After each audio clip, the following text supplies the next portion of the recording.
I'll bet your event or your conference audience really hates your agenda, and I have 5 rules that'll help you fix that. So let's talk. Now, I bet your agenda is something like this. You start at 8 o'clock in the morning. You have a coffee break at 10 o'clock. You have lunch at noon. You start back at 1 o'clock. Then you have another coffee break at 3. You stop at 5:30. You have cocktails from 6 to 7. You have a dinner or an awards banquet. And everyone finally gets back to their room at 10 or 10:30, unless they make one of those detours to the bar. 8 o'clock the next morning, you start all over again. Does that sound familiar? Well, I'll say this.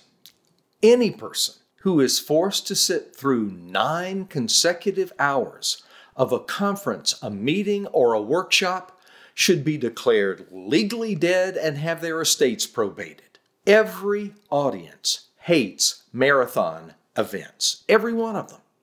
Now, if you need any proof, take a look at your last 4 or 5 event agendas. I bet they're basically the same year after year. So if you want your attendees and your audiences to love your events and not dread them, fix the agenda. Now, every year I work with corporations, associations, and executives to make their events more relevant, authentic, and to deliver better results. Now, this usually includes reinventing their agenda. We start by thinking like the audience and viewing everything from their perspective. It's all about their experience. And we use what I call my 5 event rules. Rule number 1, short is good, long is bad.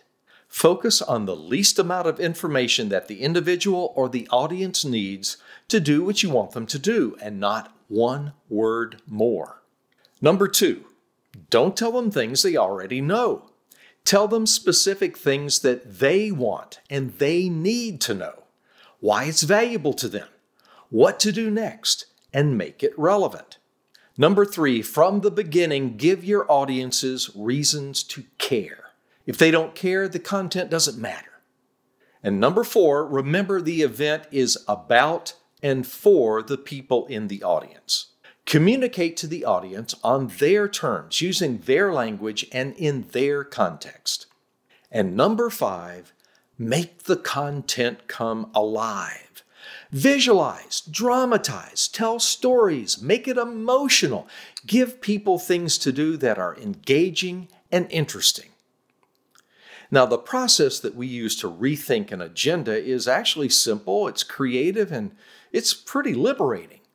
We explore new ways to make sure that employees, customers, and members get the specific content and experiences they need to do what you want them to do, and you make it enjoyable and productive.